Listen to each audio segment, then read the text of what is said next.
Searching for Oneself, Lecture 1603. Listening to your lectures, I understand that until we know our true self, we can neither understand our neighbor nor our surroundings. In fact, without wisdom and discernment, a lack of self-knowledge would bring us only anguish and suffering. Master, please tell us how you were able to succeed. When I was young, I thought I was a really good person. Yet I couldn't get along with anyone. In the end, I was reduced to living in a miserable state. So much so that everyone tried to avoid me. It was then that I made the decision to put an end to my days. I left the city and headed for the mountains with the firm intention of taking my own life. When I got there, I wanted to at least take a walk, to say one last goodbye to nature before leaving. But I only had time for reflection. I knew nothing of the world and even less about who I was. Nevertheless, I had lived until then in an arrogant way. And it was when I became aware of this truth that I fell to my knees and started picking up garbage. On my knees, I began to ask myself questions. I asked myself who I really was, why I was walking around the world, and what was the reason for my existence? For 17 years, I wandered aimlessly up and down that mountain in the company of these questions, collecting rubbish and avoiding talking to anyone I met. I had certainly not gone up there with the aim of studying, but all the years I spent in the midst of nature made my study possible, and it was thanks to this that I was able to find myself. Slowly, I continued in my humble work. Nature began to reveal its secrets before my eyes. I didn't endeavor to look for myself at all. I just kept thinking and asking myself questions.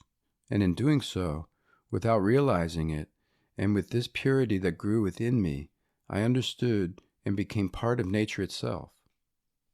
I was able to visit other dimensions and places where gods and souls dwell. In this way, I could study. I understood how creation happened, who we are, and why the earth exists. At that time, nature was in charge of teaching me everything, and so I was able to witness extraordinary things.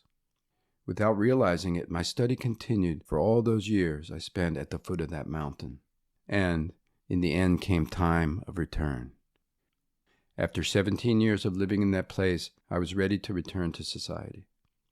It was then that I was suddenly awakened by a thunderous sound coming from heaven. My whole body was shaken by it. Chun, Bu, Gyung. 81 characters. It was at that precise moment that the 81 characters of Chun, Bu, Gyung were delivered to me, and my whole body witnessed it. I understood that these were the words of heaven, and that all of my study, conducted over those 17 years, was enclosed within those 81 precious characters. Chun, Bu, Gyung explained how the laws of nature operate. I understood about the Hongikingans, those who were born with the sole purpose of benefiting others.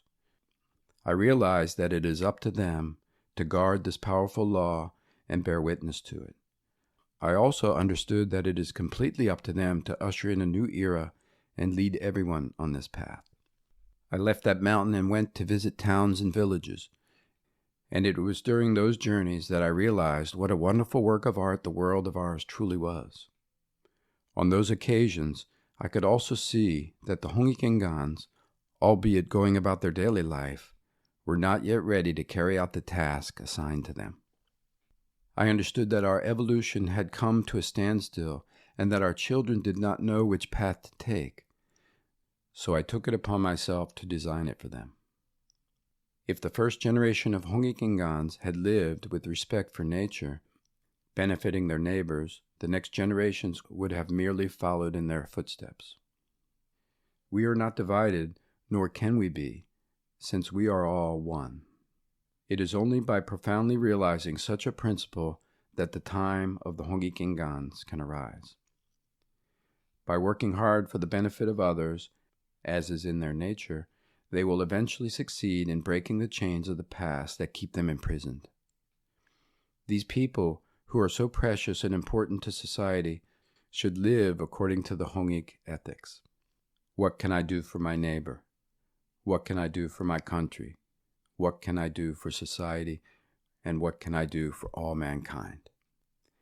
They should grow with these principles deep in their hearts. All of you should do so. A life devoted to the benefit of others will flow in a gentle and natural way as you spread light and well-being to those around you. Since early 2013, a new way of life has begun to take hold and should be respected and followed by all. At that time, mankind entered the era of Huchanshide, in which the fundamental principles are marked by a strongly public concept of life, a concept that would put the we above everything else, and by the rule that would demand us to live for the benefit of others, according to the principles already mentioned in the Hongik ethics. And from now on, those who persist in living only for their personal interests and with increasing greed will only encounter difficulties on their path. More simply, those who continue to think only of themselves will witness the destruction of their lives. Living, instead, according to the foundations dictated by the Huchanshide era, we can traverse life with joy and serenity, and in doing so, we can also appease the sacrifices made by our ancestors, who opened up the way for us and allowed us to reach this goal, and express our gratitude to them. So make your life joyful. Do it, so the suffering and sacrifices of those who have gone before us can be completely dissolved. The way has been opened. The path has begun.